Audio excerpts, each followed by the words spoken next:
بیعت کا تمام تر مقصد یہ ہے کہ جس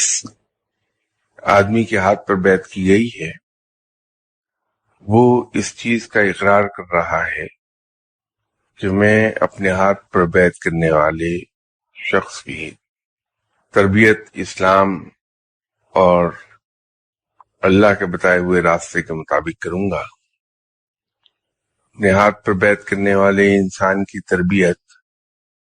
میں اس انداز میں کروں گا کہ میرے ہاتھ پر بیعت کرنے والا شخص اپنی زندگی کو شریعت کے مطابق ڈھال لے اور اللہ کے بتائے ہوئے راستے پر چلے۔ اسی طرح جو آدمی بیعت کر رہا ہے وہ اقرار کر رہا ہے اس بات کا کہ میں آج سے اپنے تمام طور طریقے چھوڑ دوں گا اور اپنی زندگی اللہ کے احکامات کے مطابق ڈھالوں گا، اور اس ضمن میں جن صاحب کے ہاتھ پر میں نے بیعت کی ہے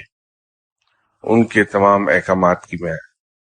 تعمیل کروں گا۔ بیعت کا اصل یہی ہے، اس کا مقصد یہی ہے جو میں نے عرض کیا۔ اگر یہ اقرار انسان نے زبان سے کیا ہے اور اس کا دل اس کا ساتھ نہیں دے رہا، اور اس اقرار کے باوجود نہ تو وہ صاحب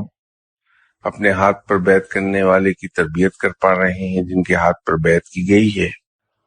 اور نہ ہی بیعت کرنے والا اپنے زندگی کو بدل پاتا ہے، تو میرے نزدیک تو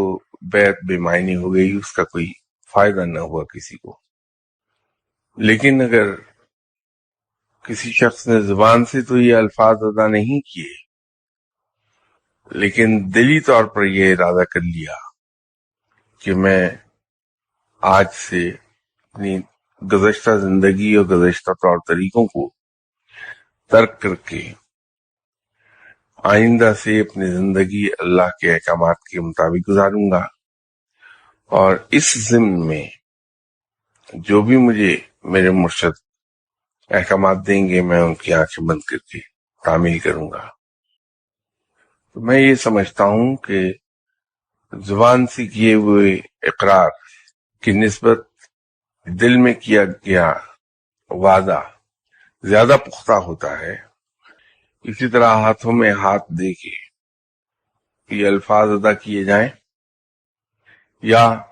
صرف دل سے اقرار کر لیا جائے تو میرے خیال میں تو وہ مقصد حاصل ہو جائے گا جس مقصد کے لیے بیعت کی جاتی ہے۔